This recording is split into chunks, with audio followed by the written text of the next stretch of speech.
The program is about to begin. Please take your seats and silence your cell phones. And welcome to the stage, Aspen Institute Vice President of Community Programs and Engagement, Crystal Logan.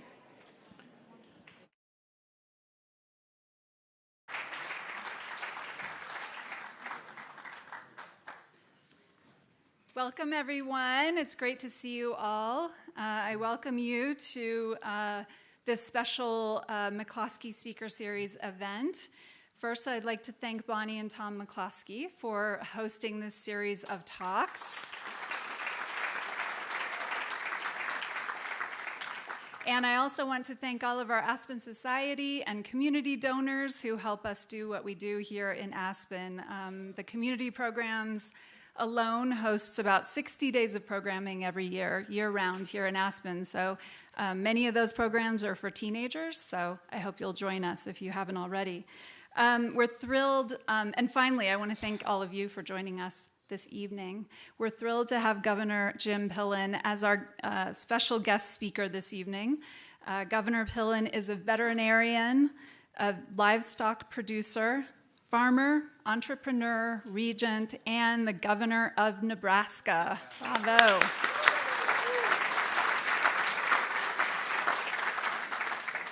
He's a former Husker defensive back.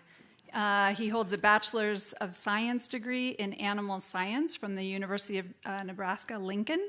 He also has a doctorate of veterinary medicine from Kansas State University. We're delighted to have veteran journalist Karen Tumulty moderating this discussion. She's won many awards and accolades, and it was just announced today that she is the new chief political correspondent for the Washington Post as of August 1st.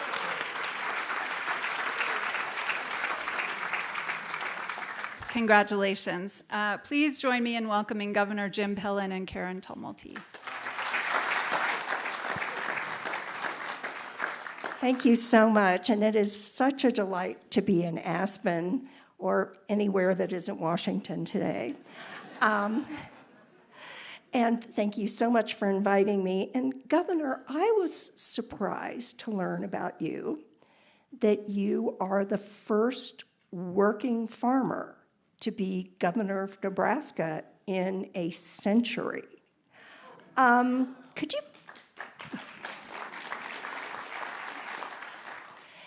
Could you talk a little bit about that and what kind of connection it gives you to the state and its culture and its history and really its place in the world? Yeah, well, thank you. Thank you all for being here. And I'll bet you are the head of the Washington Post-News. I'll bet you didn't expect to interview a pig farmer, did you? Huh? Hey, I have long believed that bacon is the candy of meats. I know we're going to get along just fantastic. That is awesome, kid. You know, it is hard to believe. Nebraska is an extraordinary state. We've seen friends that we haven't seen for 10 years. I see an old teammate that we haven't seen each other for 40 years.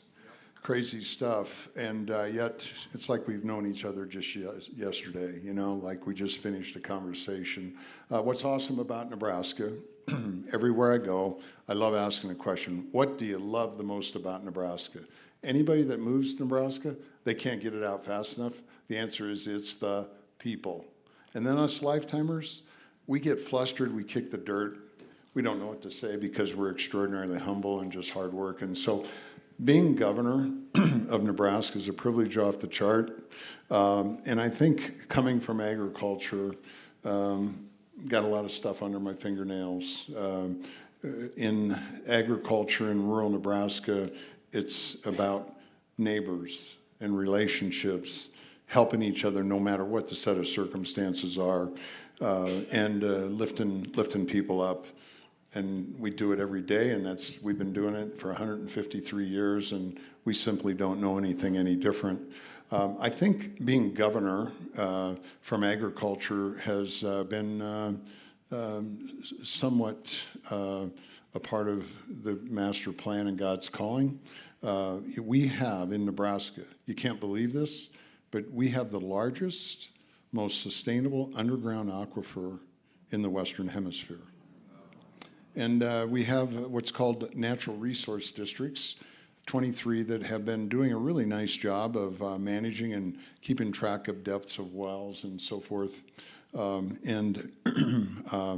I met with the NRD districts, and they're 65 years old. And they said, gee whiz, Governor, we really appreciate you being here. Do you know when the last time a governor came? They said, no. They said, never. Right? So because of where I come from, water, it's people, and then it's water, and then it's crops and livestock, and then it's industry and manufacturing that make Nebraska incredible. But coming close from the land is, I think, a really, really critical time frame, really, really important.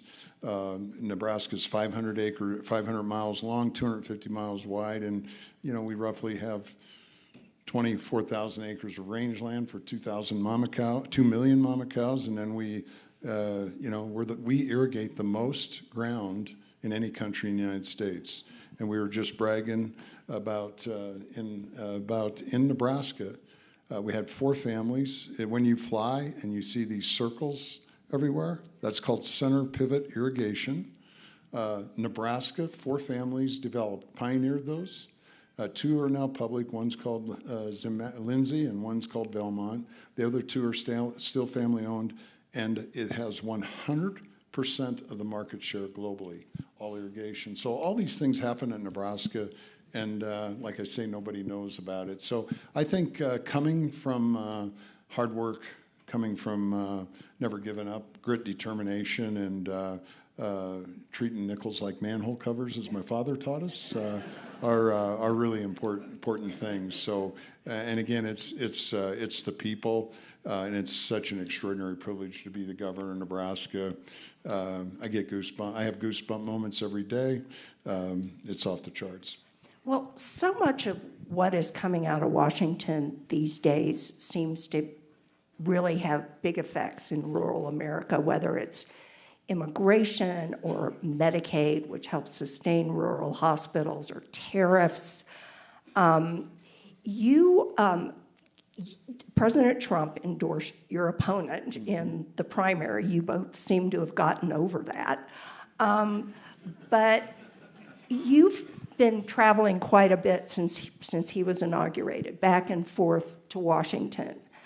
What have you been telling them that they really need to understand about rural America? Yeah, well, number one, rural America, it's really important everybody understands this.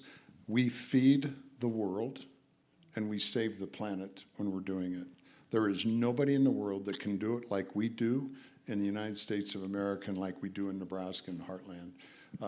And we have to have access to virtually every market in the world because, we have to export a lot of what we raise. So we have to have markets. I think that there's a couple things that in my role as governor that is a challenge. It's a challenge to get what's inside here, what we're working hard on for the people in Nebraska, to get it out there so it's simple as pudding and it makes sense. It's very, very difficult. I would say the same thing. I've been in probably 6 different meetings with other governors, with the president, and how the president is portrayed. Let me tell you what happened to me to give you an idea of how President Trump operates, because I would tell you it's 180 degrees opposite of what most everybody thinks. I had a really bad horse accident a couple days before Christmas. I've got 9 titanium plates in my left ribs, so it had to be totally rebuilt on Christmas night. The day after, my wife Suzanne is here with me. The day after Christmas, we get a invite from the president to be at Mar-a-Lago with other Republican governors, and it was like January 7th. So this was December 26th, right? So Suzanne and my daughter said, well, there's no way you're going to that. And I said, the hell I'm not. So make a long story short, as governors meet, and a number of them have become good friends. We can relate and interact. And to give you an idea, I had never met the president face-to-face before. We'd talked on the phone a couple times. We looked eyeball to eyeball. We shake hands. What do you think the President of the United States' first words out of his mouth were to me. I mean, he's got a gazillion people. He looked at me and he said, "How in the heck are you here?" So compassion, was able to synthesize all that. And I asked it again 6 weeks later when I saw him, "How on earth are you doing?"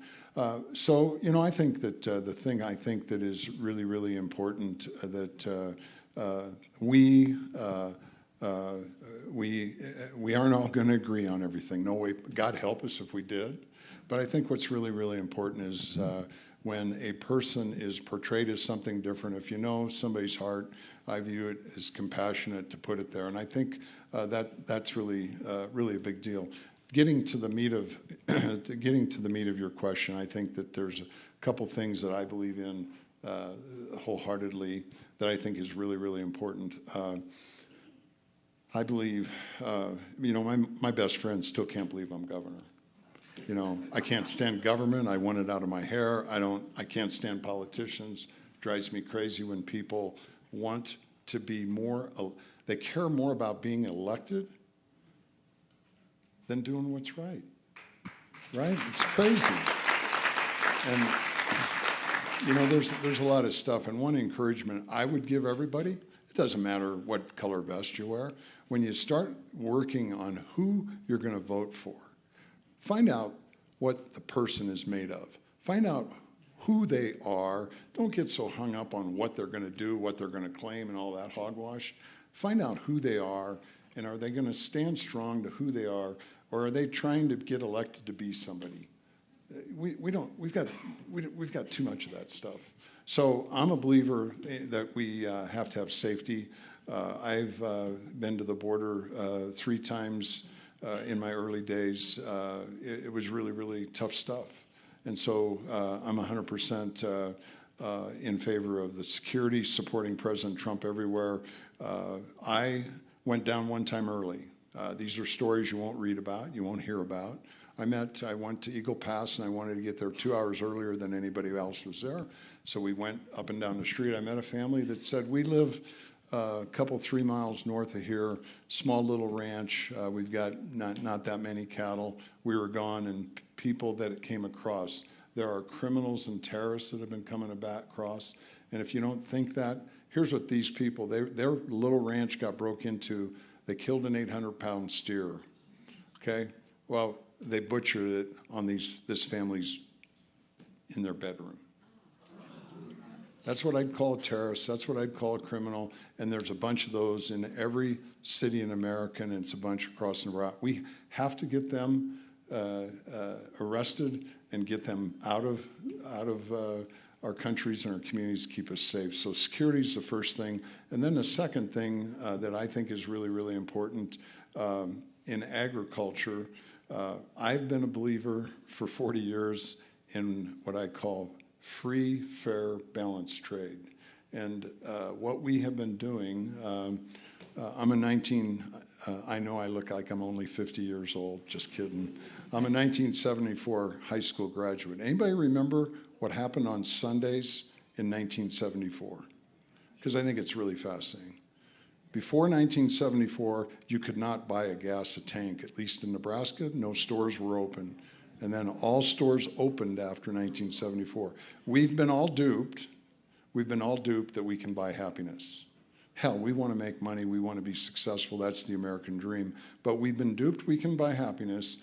And I've been saying for 40 years, what on earth are we doing buying all this stuff made in China?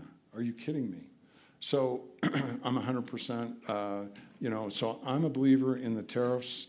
We've been given the topsoil away. It's time we have free, fair, balanced trade. It's a really, really critical And yet, key. a lot of your farmers are going to be feeling it. Yeah, well, let me talk about that. I learned, again, being governor, I'm governor of everybody in Nebraska, and we have four native tribes, Omaha tribe, Winnipeg tribe, the Ponca tribe, and the Sani Sioux. And again, one of the first meetings I had with the tribal leaders, a guy named Alonzo Denny, the Sani Sioux tribe leader, said, "Mr. Governor, can I share with you what I learned from my grandfather? I hope this touches everybody as deeply as it did me, because it changed how I see Nebraska and how I see things. He said, Mr. Governor, my grandfather said when we get together like this, it really is important and makes a difference for a long time. I said, I got it. He goes, no, Mr. Governor. My grandfather said it lasts for 7 generations. 7 generations. Anybody got exposed to thinking about 7 generations before? I didn't. Suzanne and I were thinking about our grandbabies' babies maybe. But 7 generations, that's a long time. And so that's how I see it. We've been giving it away. I met with the ambassador of Japan in Lincoln for breakfast late last week. I've been to Japan to trade missions. I'll be there in a couple weeks. And we sell a lot of Nebraska beef. We sell a lot of Nebraska pork. We sell a lot of manufacturing items to Japan. Guess what you don't see in Japan? Anybody? Not one American-made automobile. Not one. Anybody have an idea why that is? It's called 100% tariff. Well, let's get in the game. We've been giving the farm away, so yeah. Does it ding us and nick us a little bit? But, man, I got the long view. I want my children to get treated fairly. Our generation has, when we talk about dealing internationally, we've gotten a shaft, in my humble opinion. Well, Thank you. Well, I want to ask you about something that has been, I think, on a lot of our minds and on a lot of our hearts recently, which is since the last time the Republican governors were here in Aspen, we have seen a deadly hurricane in North Carolina, deadly fires in California, and then this horror that we saw a couple of weeks ago in Texas, my home state, near my own hometown. You yourself signed a disaster declaration this week. So I was looking up some statistics, and last year there were 27 natural disasters that cost $1 billion or more. That was the biggest number we have ever seen. FEMA right now is managing more than 600 disasters, some of which go back 20 years. What are we learning from this in terms of, obviously, the very first line of defense is going to be very local, but how can we better sort of coordinate the state level preparedness and the federal level preparedness? And let's face it, these disasters don't respect state lines. I mean, right. How can we be anticipating these things better and handling them better when they hit? Well, the first off, I'd like to make a sales pitch. I think that when all of us drive our vehicles, if you put E10 or E15 ethanol in your car, that helps lower the amount of fossil fuels, and obviously it enhances rural economic prosperity and growth. Trump administration's 100% behind that oil and gas mixes well with ethanol, so it can make a difference, even though we're only 4.5% of the global population.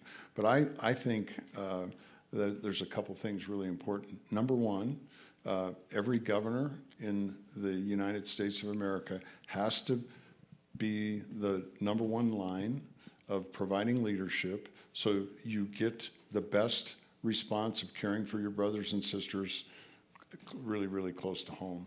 It's really important. In the time that I've been governor, I think last year we had 6, and maybe the year before that 5. We've had a number. Just this spring we had a 500-year snowstorm that cracked off 1,600 poles, and OPPD CEO said we don't have anything on the radar.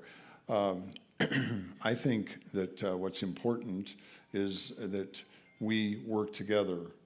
Governors, we sent folks down to Texas because we're friends and we're neighbors, and that's what neighbors do.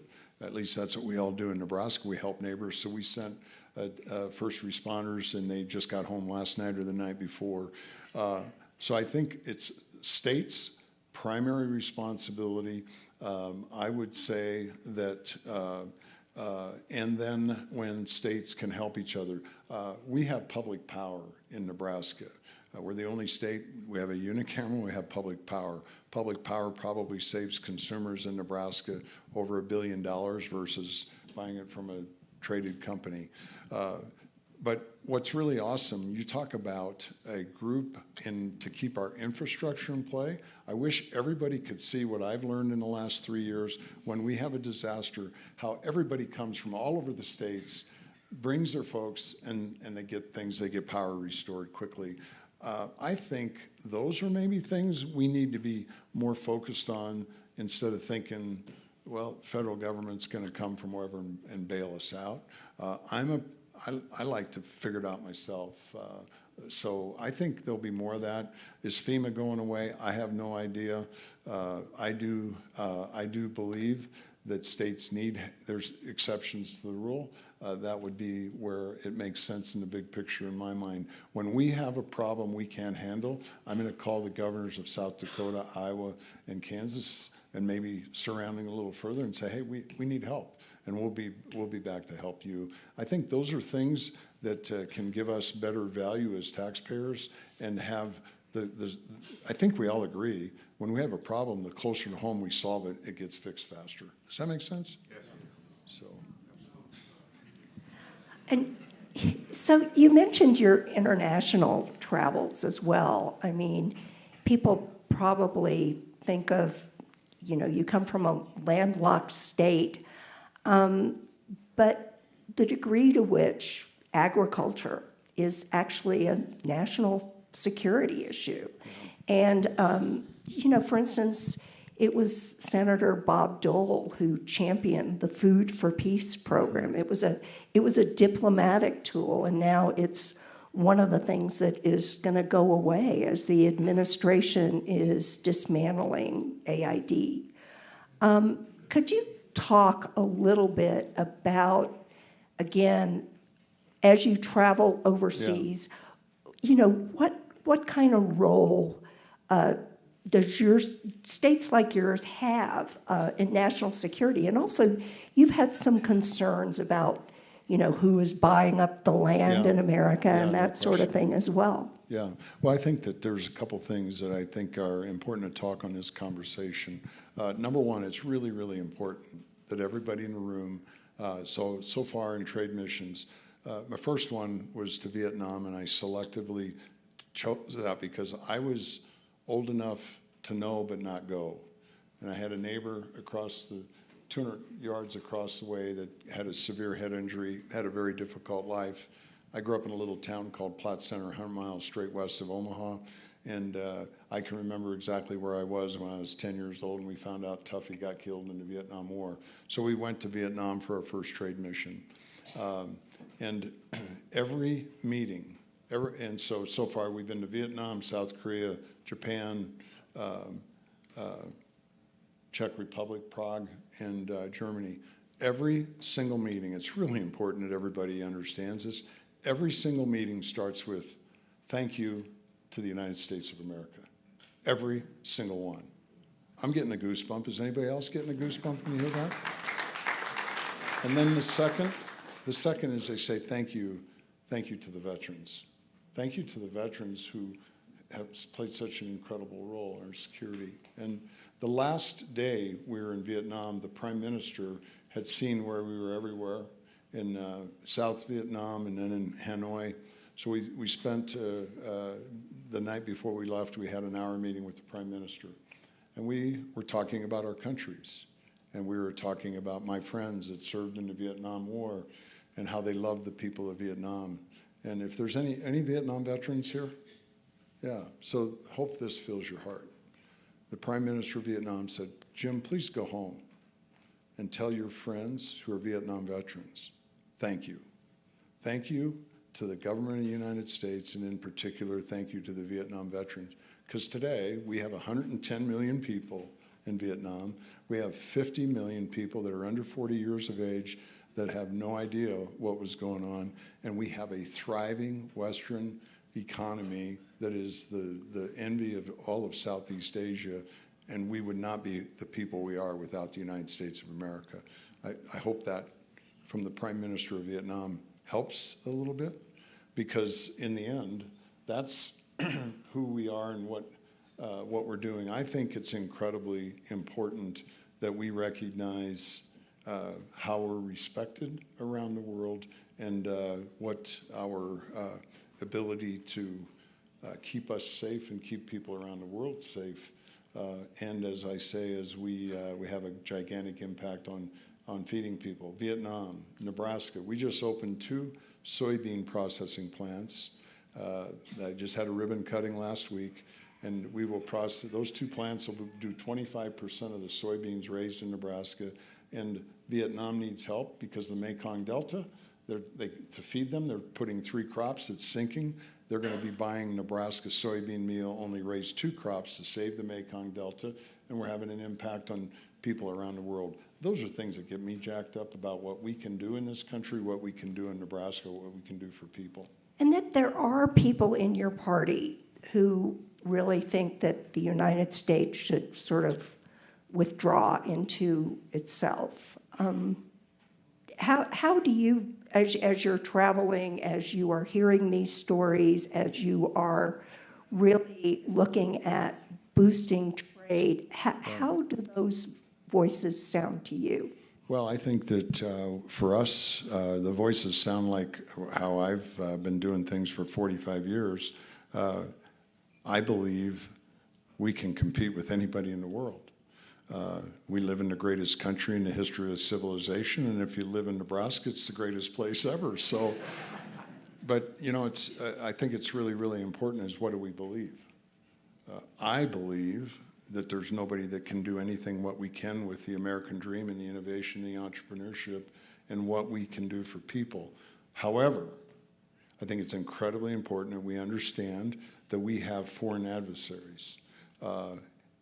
It's just really simple in my mind. If you want to keep buying stuff made in China, good for you. Just if you're thinking about 7 generations, you're handing it off to China.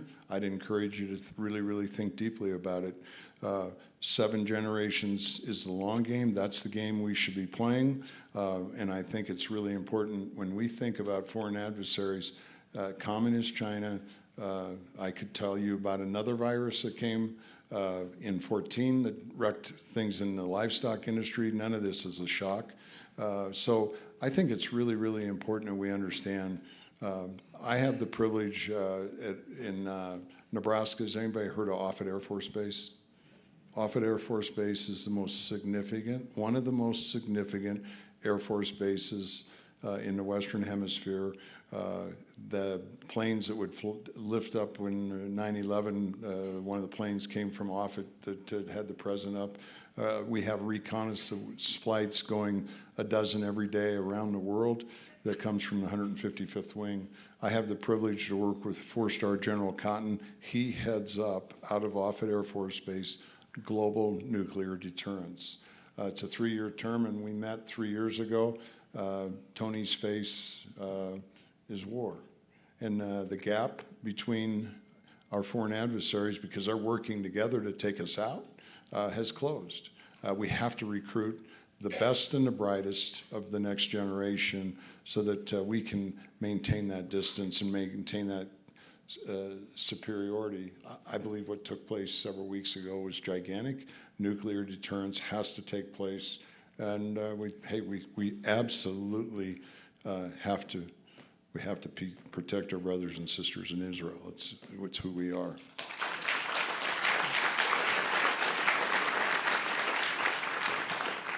So I wanted to also ask you about the major piece of legislation that the president signed on July 4th. Yeah. Republicans like to call it one big beautiful bill.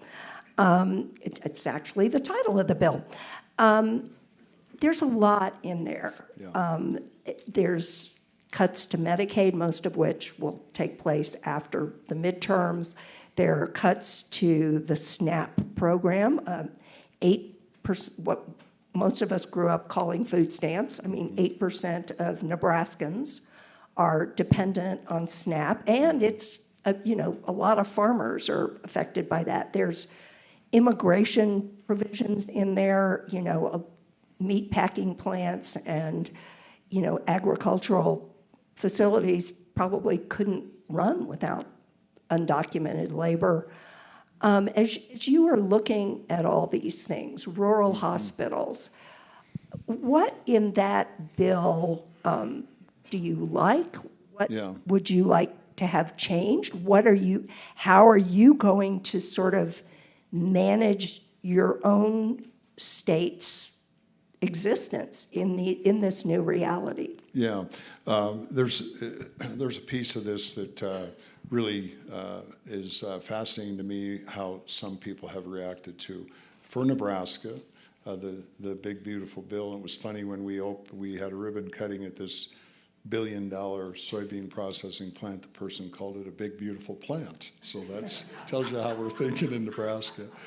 Anyway, maybe where I'm trying to go with it, in the big beautiful bill, it certainly helps all families in Nebraska with saving in tax. I think most families are going to save $2,500 in their tax bill. I think that there's it can be very, very difficult until you get the 9,000 pages to read it yourself, because we'll get a snippet there and here and there. I will tell you what I'm thankful about it is that it is addressing things that have taken place that shouldn't have. I think everybody in this room's worked their tails off, fulfill the American dream, and yet somehow things have changed in our lifetime. I mean, it's wrong when we have Americans that are living off the government, becoming self-proclaimed medical disabilities. I think it's fantastic that the big bill addresses that and says, look, that's not our privilege to claim I personally, without any accountability. You're talking about the work requirement. The work requirement, yeah. I think that piece is really, really important. The other one about Medicaid, there's some extraordinary misinformation on it.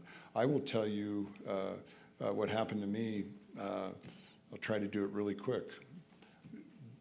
Governor Stitt from Oklahoma, good friend, called me 30 days into being governor. He said, Pillen, how you doing? I said, I'm getting along, I'm doing okay, drinking from a fire hose, blah, blah, blah. He said, I don't know what you all doing in Nebraska, but I have an office of the governor in D.C., and we in Oklahoma ranked 10th in getting federal dollars to Oklahoma. He said, I don't know what you all been doing in Nebraska, but you're 49th. So I share, when I had a awesome mom and dad, and I had a dad that never told me what to do, so when I bought my first farm, I remember telling my dad I wasn't going to do the farm program because I don't like being told what kind of crops, I don't like this or that, and he said, well, that's really noble of you, but you might wonder in 5 years how you're going to ever buy another farm because all your neighbors are in the program. So my point I'm getting at is we got very aggressive since I've been governor to get more than our fair share of federal dollars with no strings attached. We, the state of Nebraska, passed on the federal dollars. We became the 44th state to get $1 billion, that's with a B, from Medicaid to support our hospitals. We had passed on that in the previous 15 years. So we have that money, and then out of that big, beautiful bill, that money will keep coming for 10 years, and it will shrink by 10%. Shrink by 10%. Give us 10 years to wean off. Seems pretty reasonable to me, yet we have a couple rural hospitals in Nebraska. The first response of reading it is, our hospital's broke.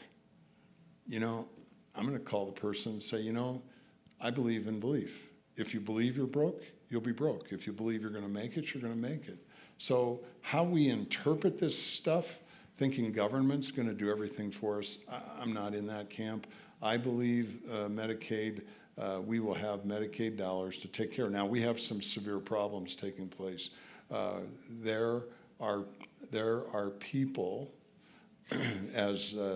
there are people that are in a healthcare district, healthcare mode, that now that are 100 pounds overweight, that now believe through Medicaid that they can get expensive fat drugs and Medicaid, and we all are going to pay for it. I don't know about you, but some of this stuff's crazy.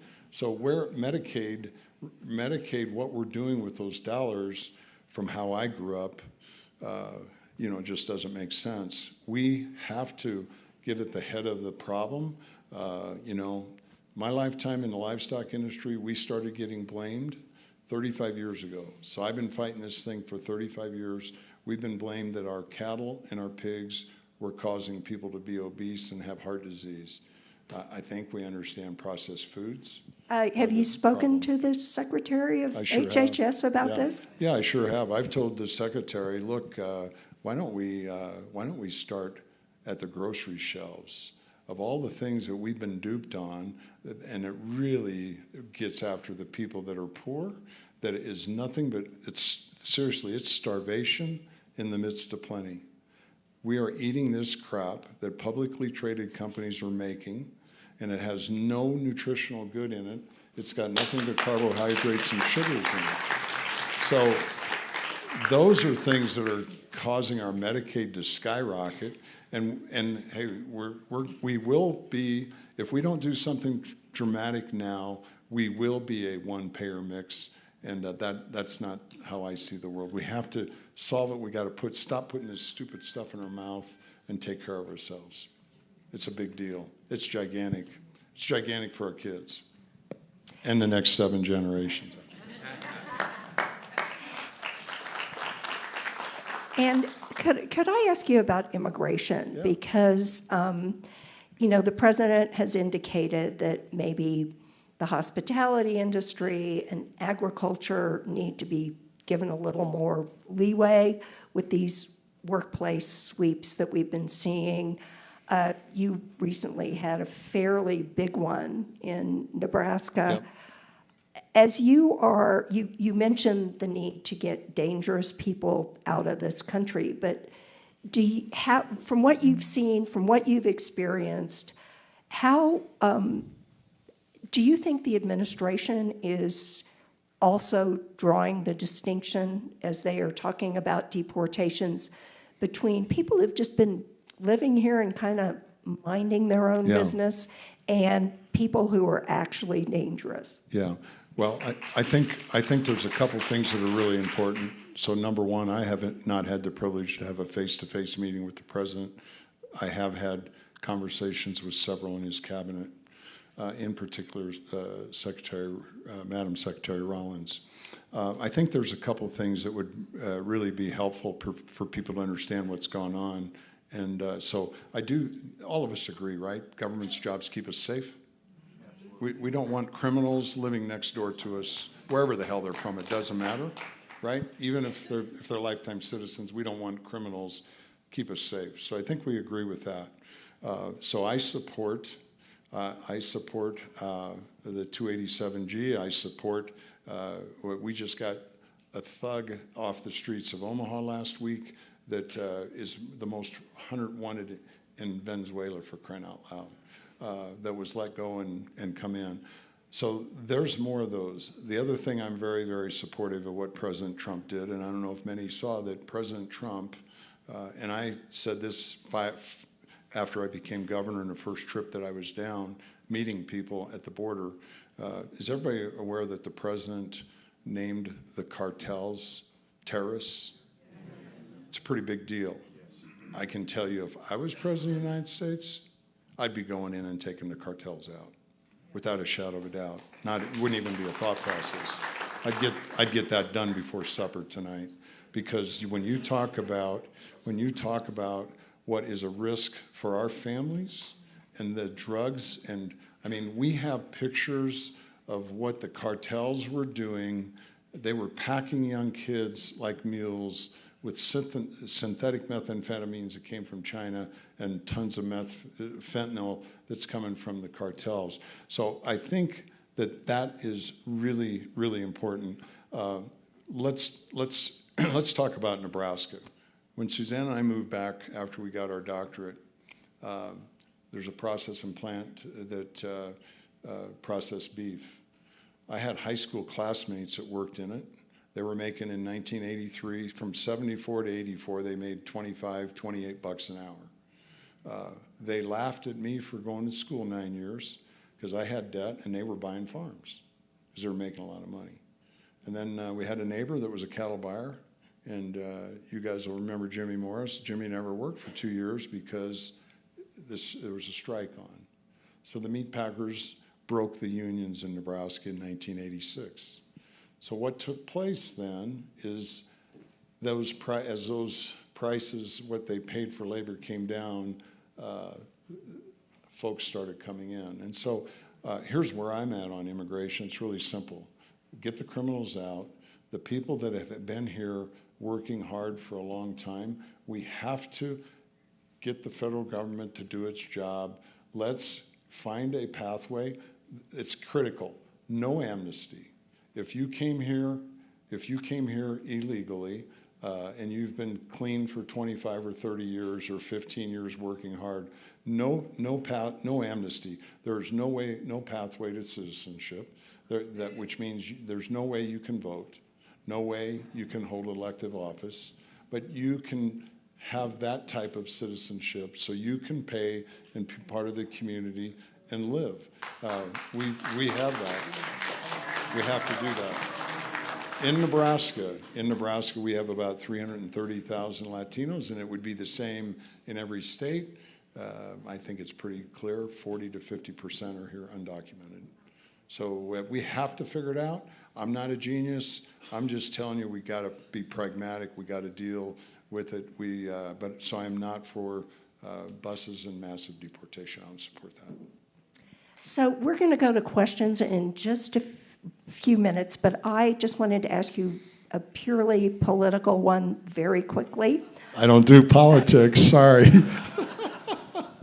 Yet I do. So last year there were a couple of kind of interesting governor's races, but we didn't really hear a lot about them. Next year, there are going to be 36 seats on the ballot, 36 gubernatorial seats. About half of these governor's races are going to be open seats. You quite recently announced you are running for re-election. Yep. So we're going to see races in places like Arizona, Georgia, Michigan, Nevada, Wisconsin, possibly. So could you talk a little bit about what people are going to be hearing in these governor's races? Are the Democrats making any progress in rural America? How much will people be paying attention to these statewide races? Yeah, well, I think that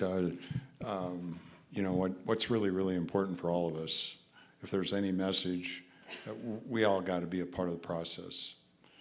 So many times we maybe have a good election and we say, hey, we got it done, we're good, I'm done, I've done my deal. I think it's really important that we're all a part of the process to, as I love to call it, get comfortable being uncomfortable to stand up for what you believe. Make sure your voice is heard. Make sure if you believe in Tom over there, get his yard sign out. If you believe in Dick over there, get his yard sign out and support. Here's all I know. If you go study and use the technology, and look across the United States of America in every precinct, the rural precincts are red, the urban precincts are blue. I have this Pillenism that just simply says the closer we live to germination and conception, we see things a little differently. Doesn't make anybody good or bad, but if you've been living in a high-rise 40 stories up and you go to the grocery store and get milk and you think it comes from the grocery store, not a cow, you start seeing things differently, I love breakfast, right? I love breakfast. Have you all heard the one about the difference between the cow and the pig and the chicken at breakfast? Okay, the cow and the chicken are participants. The pig is committed.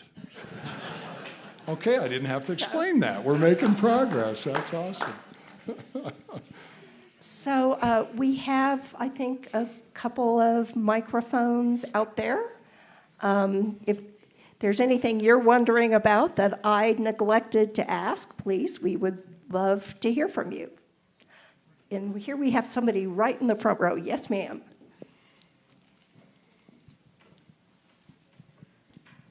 Just curious if other than the immigration area, which you indicated there's should be long-term law-abiding immigrants allowed to continue their work. Is there any other areas that you differ with in terms of your viewpoint from the president? You know, I think that... Could I just add, including whether children who are born to those people are entitled to U.S. citizenship? Yeah, you know, I think I've lived with law being that when somebody comes from Cuba and gets to the shore, they're a citizen. That's the only thing I've known in my lifetime. Same if somebody is born here, that they're a citizen. That's how I see the world, and I haven't thought any differently about it. I think that, you know, just calling it the way it is, I'm a very strong fiscal conservative. We are shrinking government. We are running government in Nebraska like a business. We're running government like a business. Yeah, thank you. What that simply means is we're working very hard to improve services to the people in need. In business, when you improve services, you decrease your costs and you make, and those are taxpayers. So we're shrinking government. We have a $6 billion budget for 2 billion people in Nebraska. We're decreasing that spend by our cabinet members by $500 million when we have to become competitive. So if I was, I believe we have to have a business plan for democracy. I believe bureaucracy is out of control. I would be shrinking bureaucracy at every turn imaginable, and I would tune the noise out. That's what I'd be doing, and that's what I'm doing in Nebraska. Is there anybody else? Oh, yes. Yes, ma'am, I see somebody right there. It's kind of hard to see, by the way, from here, so. I'm here. Yes, sir. I've read 24 articles from the national parks to PBS to USAID to the New England Journal of Medicine talking about the cuts that you've discussed and how people are going to starve and children are going to die and the parks are going to close and so on, which is fine. You know, I sort of accept that. But not a single article acknowledges at the end, but we're $37 trillion in debt. It would seem like that might be part of that discussion.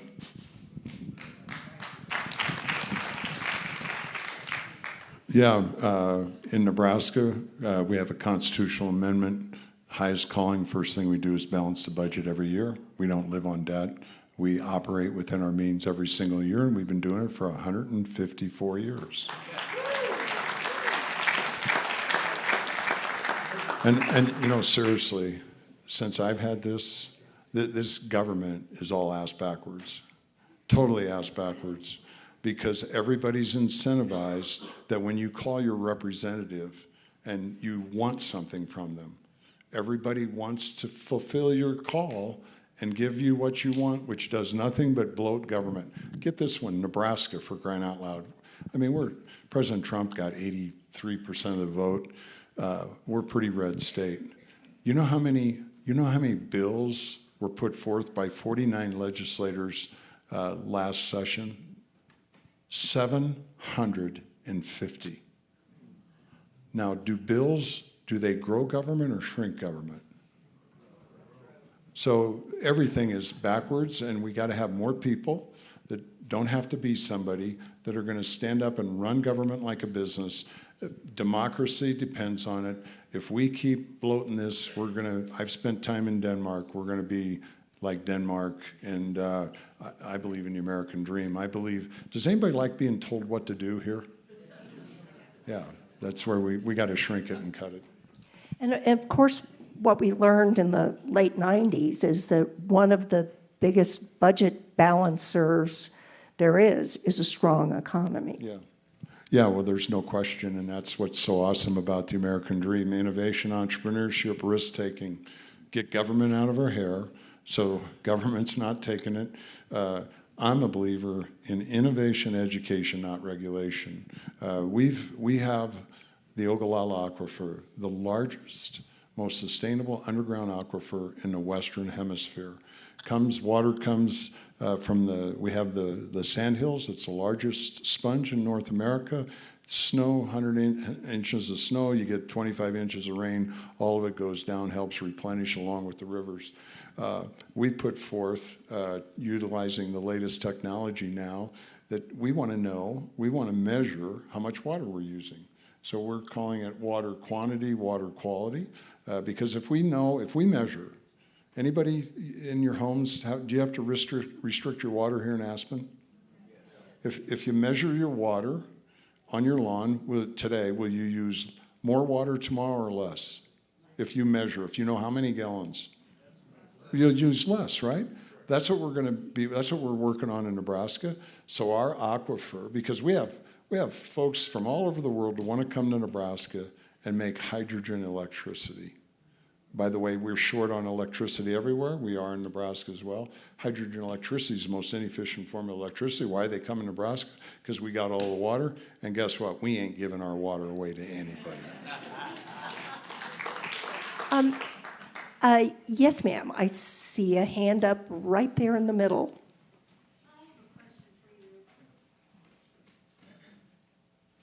How serious is the threat of foreign countries buying up our farmlands, and how much control do you as a governor have in monitoring this? Yeah, so when I talk, I appreciate the question. When I talk about foreign adversaries, this is not a fear game. It's not a fear game, it's reality. I'm getting goosebumps. It's the real deal. The people of China, they're good people. Communist China, it's bad news. They have an end game to take us out and take us over internally. Just so everybody knows, we have the ballistic sites. I think is that the best way to say it, Dave? The ballistic sites of the Panhandle in Nebraska, northeastern Colorado and Wyoming. And now there's new sites going to be redone. It's a long-term plan. It's not a coincidence that people have been trying to buy those lands from foreign adversary countries. So we passed legislation in the state of Nebraska to make sure, as irrigation changed, all the seed corn companies in the United States, they multiply their seed and improve their seed in Nebraska because of less virus, put the amount of water on that they need. We have one named Syngenta, owned by Communist China. Lobbyists wanted me to talk. I said, look, I have no interest in talking to you. I'm not going to talk to you. I would just as soon you not do business in Nebraska, and quite honestly, if I were you, I'd get a different job. The good news is they sold that asset to Beck's seed corn, a family-owned seed corn that their motto is forged in faith in America. Yeah, I think that's worth it. Yes, sir. Governor, data centers have become a new business for you guys in Nebraska. I think you guys are up to about 17 data centers in total. And you mentioned power as being one of the big areas of concern for you. As I think you've come to understand, in parts of Omaha, you guys are now building a lot of solar and a lot of wind, which is augmenting AI.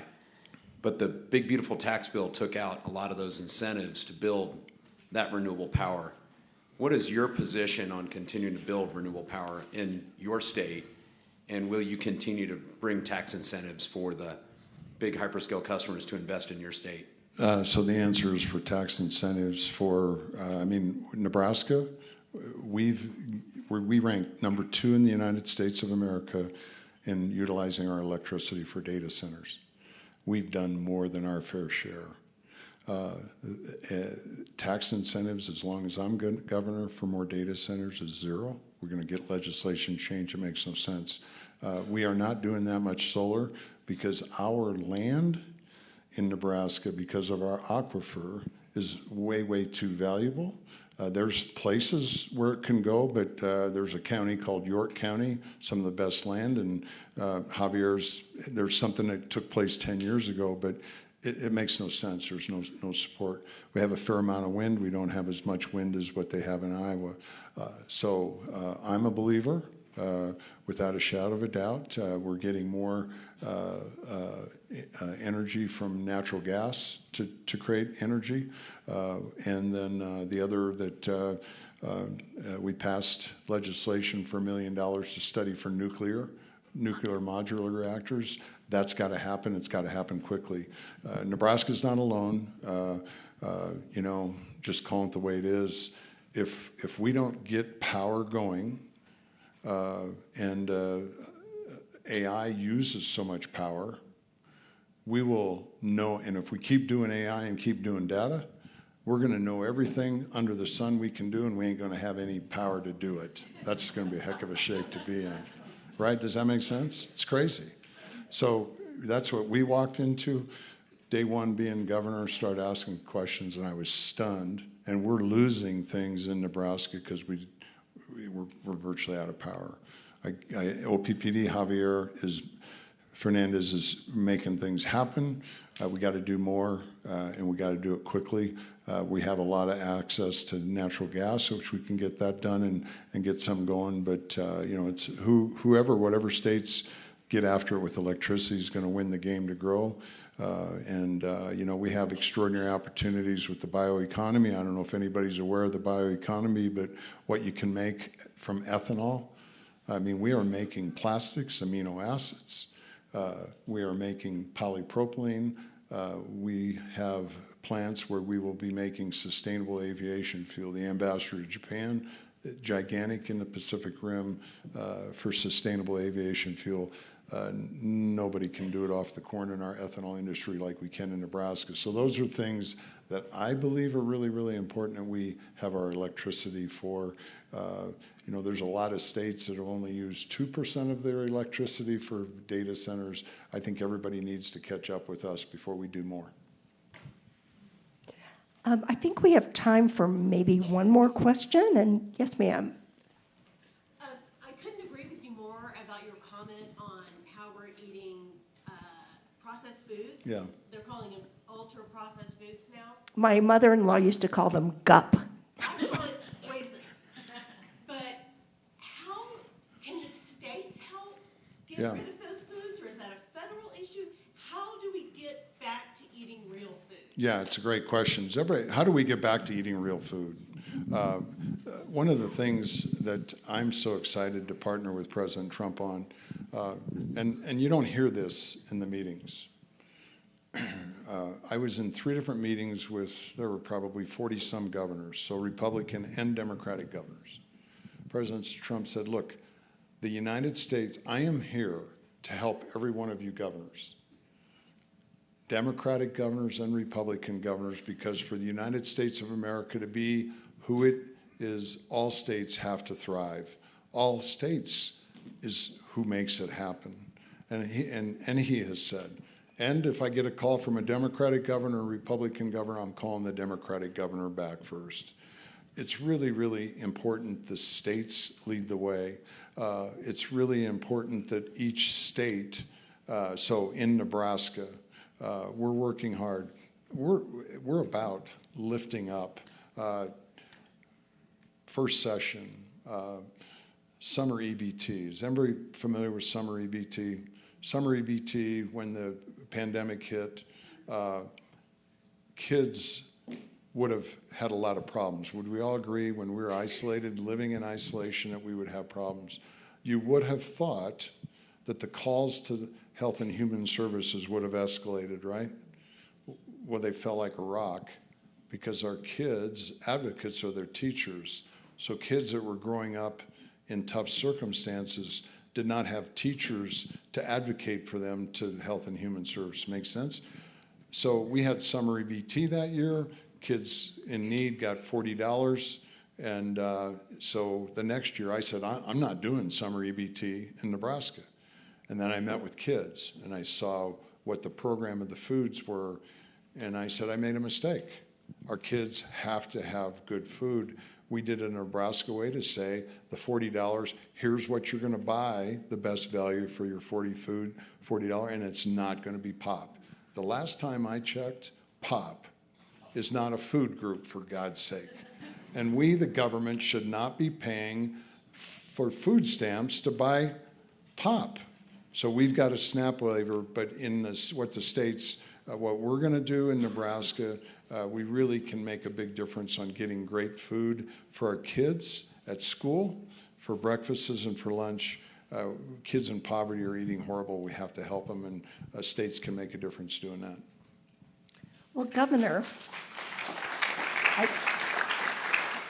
I think our time is out, but thank you so much for being with us today, and good luck with all of that. Well, thank you very much. And good luck to you, Karen. Congratulations. Thank you.